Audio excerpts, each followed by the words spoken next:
આજ રોજ રવિ કેમ્પેઇન અને national mission on natural farming અંતર્ગત મિશન ક્લસ્ટરમાં આણંદ જિલ્લાના તારાપુર તાલુકાના મોભા ક્લસ્ટરમાં પ્રાકૃતિક ખેતી કરવા માંગતા વિલિંગ ફાર્મરની તાલીમનું ગામ મોભા ખાતે આયોજન કરવામાં આવ્યું, જેમાં આણંદ કૃષિ યુનિવર્સિટીના વૈજ્ઞાનિક ડૉક્ટર સી.કે. બોરડ સાહેબ, ડૉક્ટર ઝલક ચૌહાણ, આત્મા પ્રોજેક્ટના બીટીએમ પિનકેશભાઈ, ગુજરાત પ્રાકૃતિક કૃષિ વિકાસ બોર્ડના માસ્ટર ટ્રેનર હેમાલીબેન,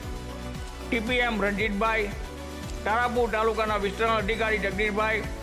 તેમજ મોભા ગામના ગ્રામસેવક, મોભા ઊંટવાળા અને 60 ગામના ખેડૂત ભાઈઓ અને બહેનો હાજરી આપી, જેમાં પ્રાકૃતિક ખેતી અને એના 5 આયામો વિશેની માહિતી તેમજ રવિ પાકોમાં પ્રાકૃતિક કૃષિ વિશેની માહિતી આપવામાં આવી અને જીવામૃત બનાવવાનો લાઈવ ડેમો કરીને સમજાવવામાં આવ્યું. રિપોર્ટર મહેશ ચૌહાણ, તારાપુર.